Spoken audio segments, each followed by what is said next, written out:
Live from Kings Mountain High School, it's Mountaineer football tonight, the weekly coaches show where we discuss everything Mountaineer football. Brought to you by the Kings Mountain Touchdown Club and sponsored by ASI Incorporated, Harris Funeral Home, and the Kings Mountain Family YMCA. The Player of the Week is brought to you by Butler's Outdoor Design. And now your host, Craig Short, with head coach Straight Heron for Mountaineer football tonight.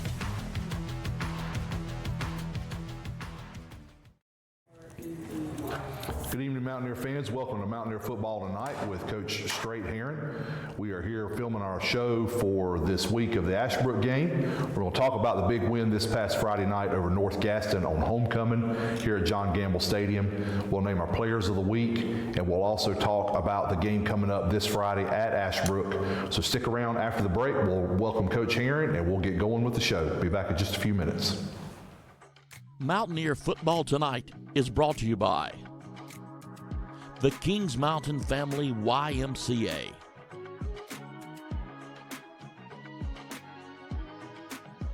Harris Funeral Home,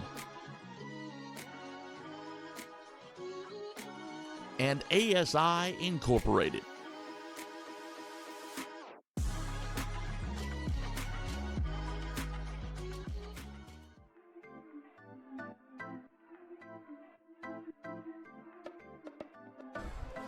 Bell calls his signals, drops back.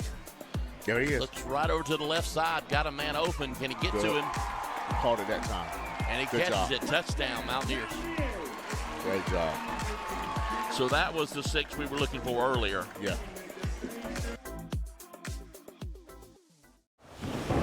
Welcome back, fans. Coach, good to see you. Welcome to the show. Thanks for having me. Good win Friday night. Started out great. Good kickoff return. Big pass play to Isaiah, and we scored at the 8:58 mark. Kickoff team had good coverage. We force a 3 and out, then we get a field goal, and like we talked about a moment ago, I'm not going to dwell on it too much. I mean, because we were all there. But by the end of the first quarter, this is after Tex has an interception on their 25. Like I said, we converted a field goal. At the end of the first quarter, we're up 17-0. Yeah. And you must have been pretty happy with how it was clicking both sides. Yeah, and what we talk about a lot is field position. Yeah. We kind of got them in a hole. They never got out, and it just stayed that way the whole game. So that's huge for us. Coach, when I ask you this question, and I'm not doing this to try to bash North Gaston by any means, but I was trying to think over the weekend, aside from that very first drive, the very first kickoff that we took, or they kicked off to us, did you guys ever y'all didn't ever drive the field again, did you, on a scoring drive, did you? I don't think so. I don't think so. We got it. They kept giving it to us. Yeah, the field. Right. Yep. The second quarter saw a lot. Kareem had a touchdown run, making it 24-0. Then we had an offense off a fumble recovery that we get from them. Bell throws to X over that's one he catches over the back of the defensive back, which is a tremendous play. Puts us up 31-0, and then we recovered another fumble. Very questionable targeting call, but we're not going to question the referees, but I still don't know about that one. Bell with a rushing touchdown score, 38-0, and then defense forces another, they stand again, and then Bell to Hopper, 45-zip going into halftime. Yeah, jumped on it. We jumped on it pretty quick and really started to roll. But that's what we want. You want to make the other team, put the other team in an uncomfortable situation, and keep pressure on them. And they were struggling. You could tell they were struggling to get it going. And you just at that point you just want to keep them down and keep your guys going. And we finished the first half doing exactly what we wanted to. And on that note, let me just add, there's been some talk. People I hear things, my wife sits in the stands and stuff, and, things about, I'm losing respect for that coach because he's trying to run the score. I don't ever try to run the score. No. I will never do that. I never try to embarrass a kid. That wouldn't be worth anything to me. But what I do have is a philosophy, and the same philosophy I've had since I became a head coach. We're going to play the first half of a football game like it's 0-0 every single down. That's just the way it is. Now, we can sub some guys in and out, but that first half we were going to play like it's 0-0 because you can't just take everybody out and say, okay, we're done. We're good. A high school football game is the best practice that you can have. Mm-hmm. So we want to practice our kids. We don't want to take those guys out in situations where we need them to get the reps, to get the experience, to be better for the next week. So that's the way it goes. That's the way it'll be. That's the way I'll always do it. Yeah. And then, of course, we came back out in the second half, and my wife said she heard somebody make the comment, man, he's still got the starters in. You can just write this down because this is the way it is, the way it's going to be. When we come out on the first drive of the second half, nothing changes. We're going to go right back to our starters and go right back to what we were doing in the first half. And then after that first drive, then we'll start making changes. But the other things that people don't understand, they don't even know what the 8-quarter rule is. So we've got guys standing over there on the sideline that every time if we use them, they lose time on the JVs, and we don't want to do that. So we waited till the fourth quarter, and then we started getting those guys in, and I get it. And people can think and say what they want to, but we have a process, and we're going to use that process, and that's the way it's going to be. I completely 100% agree with you. I completely understand what you are doing. That is my philosophy also. I had a friend of mine text me about it, not bashing you at all, but text saying, do you think, the question was, do you think they'll sub? And I said, it's not as easy. My answer was on the text when I was sitting in the booth, I said, it's not as easy as you think. Right. And they were like, what do you mean? And I said, the 8-quarter rule comes into play. Yep. I said, you have to be careful how you play guys. I said, because it'll get to a point where they've either got to be up or down. Yeah. And you don't want to take playing time away from a young man because you've used them in a game that was mop-up duty. So think about that as coaching. You're trying to get the X's and O's right. So there's a minute and a half to go in the third quarter. We've got somebody that doesn't go out on a PAT team. So we start hollering on the sideline, we need a tackle, we need a tackle, we need a tackle. Well, Big Dez, our freshman offensive tackle, he steps right up, takes off running onto the field. And so I grab it and it's like, no, Dez, get back off the field because we're not going to waste a whole quarter on for you to go out there and block for PAT with a minute and a half to go in the third, and so it almost kind of I felt bad because it could have been embarrassing to him, but on a coaching standpoint, we're going to do what's right. We're going to do what's best for the team and what's best for Dez. Sure. So we didn't want to waste that quarter. So there's a lot more that we have to think about than just X's and O's. Yeah, because like you're saying, had he played that one play on PAT, that's a quarter. That's a quarter. So it's only one play. That's right. And when people hear the 8-quarter rule, they're thinking, oh, well, they're out there for 12 minutes. That's not the case at all. That's not the case at all. If they step on for one play, that is a quarter. Yes. And they have 8 of them. That's right. And that's what people don't understand. That's why I told my friend, I said, it's not as simple as you think. Exactly. And you have to really, you're managing the game, and then you're trying to manage substitutions on top of that. Then you got to worry about what type of time they've used up. I get all that. Yeah, right. Yeah, there's a lot more to it than a lot of people know. But I promise you that if anybody ever were to say, Coach Aaron's one of those coaches that likes to run the score up on people, that is not true. I've had the opportunity to do it really bad, and I wouldn't let it happen. The other thing too, Coach, on that line, and I've heard this from a lot of coaches, and I've been a part of this as well. Even when you sub, you can't tell guys not to play. Hey, Coach, with the last two drives, if we put in a freshman quarterback with a freshman running back, we hand him the ball, he goes 16 yards for a touchdown. The next drive, we put in a senior, but he's a kid that this is his first carry at running back. Yeah. Hand him the ball, he goes 22, 24 yards for a touchdown. Lyric Foam Fat. I've got it right here. Man, absolute great kid, one of the best scout guys we have, one of the dudes that practices as hard as anybody. He's a baseball guy too. He's just I'm glad he's back. We lost him last year. He decided not to play last year. He came back this year, and I'm glad he's out there. He's beneficial to our football team at a high level. And so we gave him that opportunity. Shoot, he goes and scores. Well, I can't, Lou Holtz used to tell a story. He said, we're going to make this longer than we said we were. Lou Holtz used to tell a story about when he got the job at William & Mary. I went and saw him speak at a clinic, and Lou Holtz was one of the games first games that he was playing at William & Mary was against a team that he played, that he coached for, the head coach he coached for.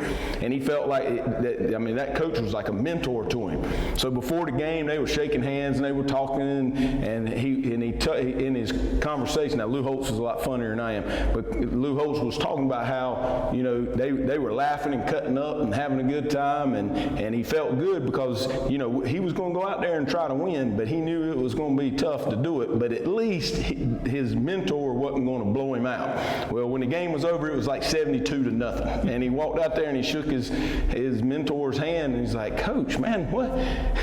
You couldn't help me out a little bit?" And the coach looked at him and he said, "Coach, it's your job to stop us, and it's our job to score. And that's the way it works." Yeah. And he walked off, and Lou Holtz said, "I learned a valuable lesson right there that day." Well, you got to go. You got to coach. You got to play hard. You can't ask a kid to go out there and lay down. They got to go play. They do. So, and they're excited to get in. Let them go. That's right. Let them play. I loved it, Coach. And again, lots of guys got in toward the end, like you said, contributions from some younger guys.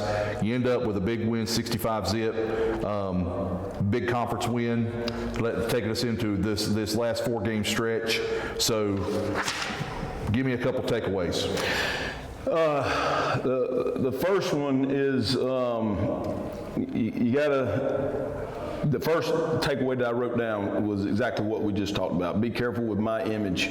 I want to make sure that people understand that I'm not one of those guys. I'm not going to try to hurt anybody. I'm not trying to embarrass anybody, because that's the thing that I hate worse than anything. I've told my players that. So I want to protect my image, but some things you just can't help. We played hard. That's all I can do is tell our guys they did a great job and move on. But I promise you, I'm trying my best now. Other than getting upset and getting a 15-yard penalty which never mind. We're not going to talk about it. Hey, I will say real quick, not about the penalty. I meant to say this earlier. You have to be happy about, even though they gave you some short fields with some turnovers and stuff, the guys capitalized on that. Oh yeah, they did. They seized the opportunity each time you had that short field or like a momentum shift. You had it, and then the guys did a good job with that. They did. That's the thing about it. I thought we executed really, really well. There was not a lot of times when I was standing over there going, "Man, we messed that up because we didn't do this right." Where we got the ball, we did what we needed to do in order to score, and did a great job. But it's the same thing. Like we coach our guys, we coach tackling. Our Coach Carroll and his guys do a great job of working on block destruction and tackling and doing things. And then Samaj goes out there and makes a picture perfect tackle on a guy, and he gets a 15-yard penalty. Yes. And so the only thing I told Samaj was just keep doing it like that, because that's the way we've coached you to do it. Just make tackles, make good plays. But that takes me to the second takeaway, which I wrote down: penalties. We got to get better. I mean, we're still making dumb penalties like, a punt return. A guy gets the ball and he's running that way, and he's all the way on the other side of the field. We got somebody over here on this side of the field that's blocking somebody. It makes no sense. So, and what is hard to explain is those kind of situations you can't coach. I mean, they're just hard to coach and practice. How do you set up a drill where you show a guy running around over this way and telling the guy over here, "Hey man, don't block anybody"? That seems like a waste of time. Yeah. It almost seems like common sense. But you got to remember, these are high school kids. Yeah. So, we've got to be smarter to get away from those penalties, because these next games penalties are going to be important. And then the last takeaway was, I wrote down that our coaches and the coaches that we have right now, there's not a better group, and that's a huge takeaway. That when you when the way that our coaches talk with our players and work with our players and went into halftime and we knew we were in a good position, they have fun with our players. Our coaches this group is as good as anybody I've ever been around, and that's a huge takeaway for me and for our players. Yeah, and they're still in there working.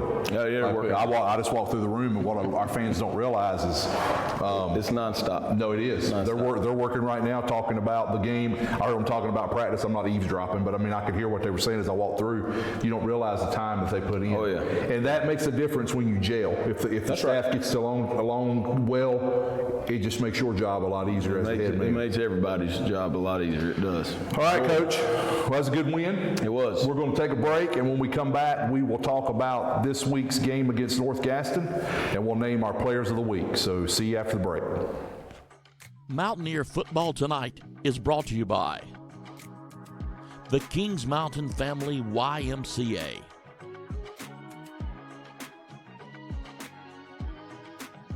Harris Funeral Home, and ASI Incorporated.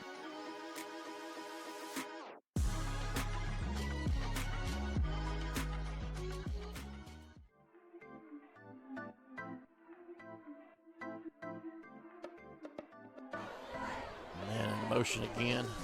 Gets reset. Bell back to throw, looking for a receiver. Rolls to his left, all the way to the end zone.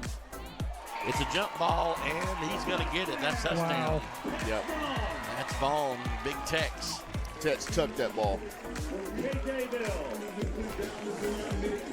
Bell to Vaughn. We've heard that a time or two this year so far.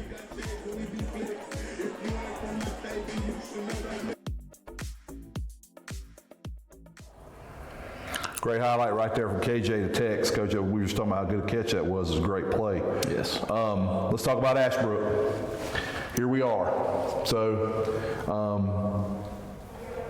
there's really not a lot to say. I mean, you know what the job is, and you know how good they are and how hard they play. The game last year was a classic one out here on the field of John Gamble.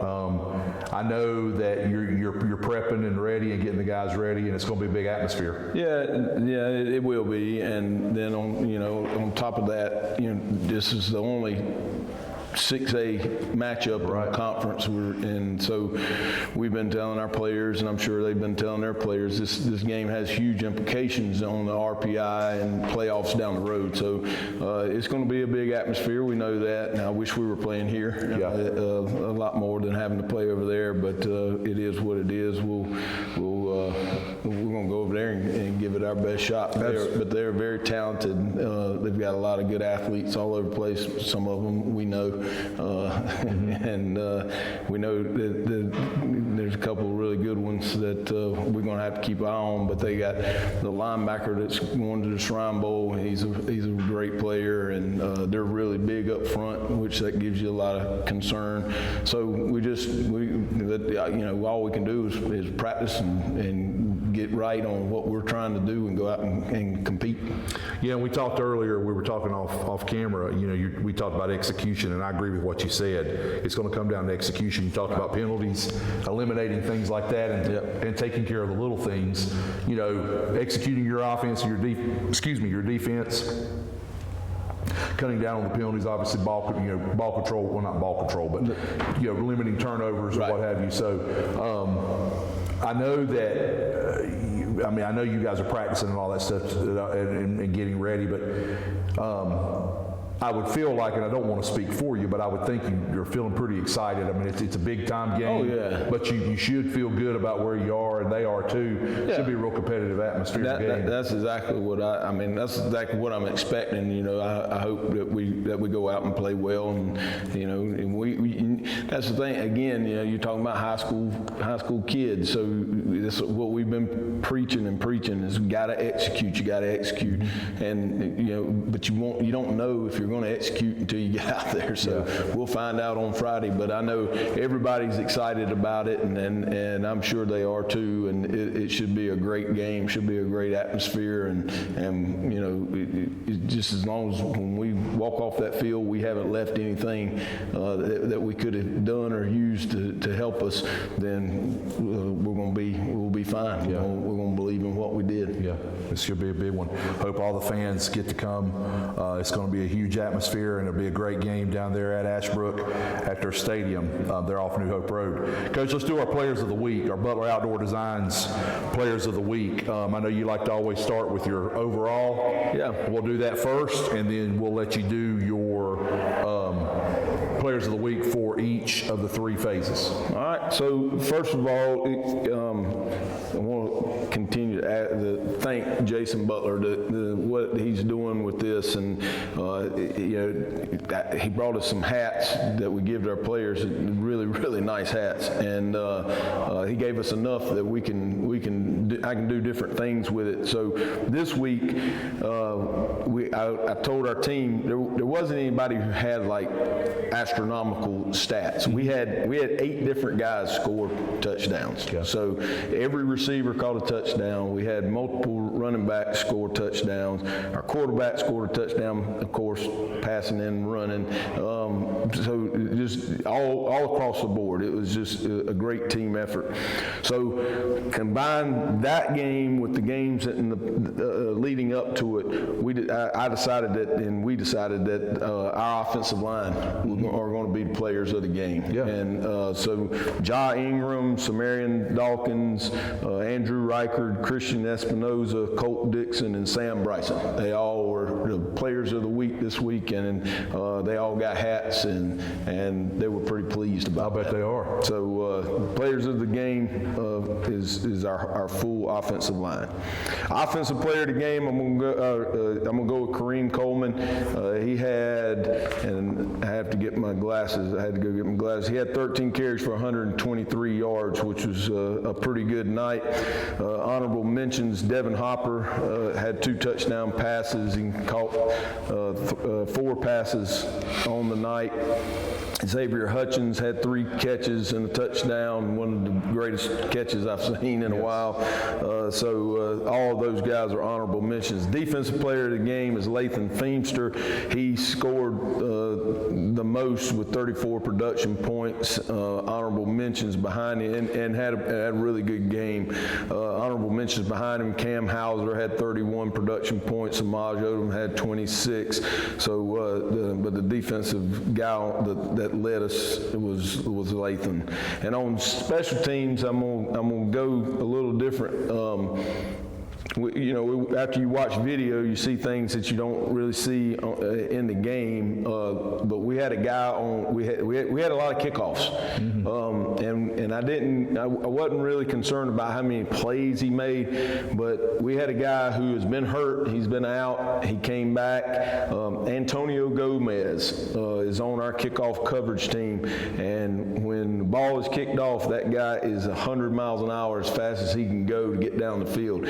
Again, I'm not saying that he made a lot of plays, but that's the effort that we need, and so I'm making him the special teams player of the week because of that. Excellent. Yeah. So there's your Butler Outdoor Design Players of the Week, and all good choices. Listen, anytime you give love to the offensive or defensive line, that's a big thing. Because honestly, if those guys are clicking on the OL, that means our offense is clicking. That's right. And that goes for anybody now. Sure. I mean, that's the offensive line. That's where it all starts. Yeah, absolutely. Well, Coach, I'm getting you out of here. Yes, sir. Good luck this week at Ashbrook. I appreciate it. Yes, sir. And I'm hoping we meet next week to talk about South Point. We've got good things to talk about. Me too. Yes, sir. So fans, stick around after the break. We'll close it out and talk about this week at Kings Mountain. Be back in just a few minutes. Mountaineer Football Tonight is brought to you by the Kings Mountain Family YMCA,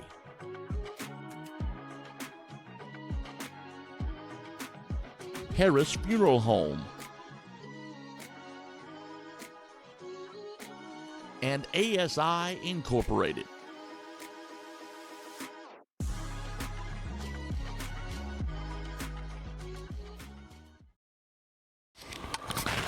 Welcome back, fans. Coach has exited the room, and we're going on with the show. We're going to real quick tie this up. We're going to talk about this week at Kings Mountain. Drew's got a graphic for us.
Many bags there when you come in.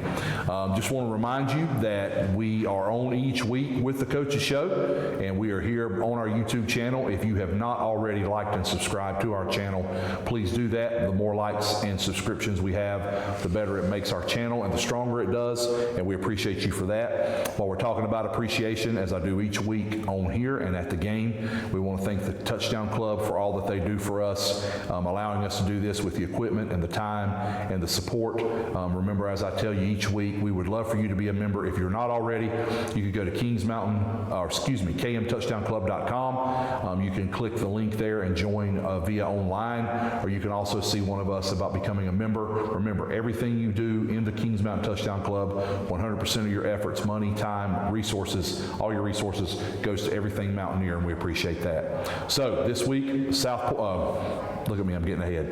Ashbrook this week at Ashbrook High School, 7:30 kickoff. I'd get there early because it's a little bit of a walk over to the visitor side. I know we should pack it out. It'd be great to have good fan support for the young men being there. It will not be televised. We're not allowed to video or stream games in Gaston County, and so we will not have that there.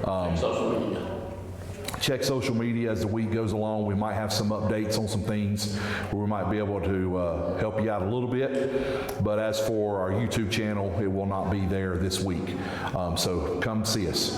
As always, fans, thank you for tuning in. I hope you have a wonderful and safe week. As I've been telling you lately, make sure you tell those that you're in your family that you love them. Make sure you hug them and thank the good Lord for them and the time you have with them. Have a wonderful week and be blessed. Mountaineer football tonight was brought to you by the Kings Mountain Touchdown Club and sponsored by ASI Incorporated, Harris Funeral Home, and the Kings Mountain Family YMCA. The Player of the Week, brought to you by Butler's Outdoor Design. This has been a presentation of KMHS Sports. Mountaineer football tonight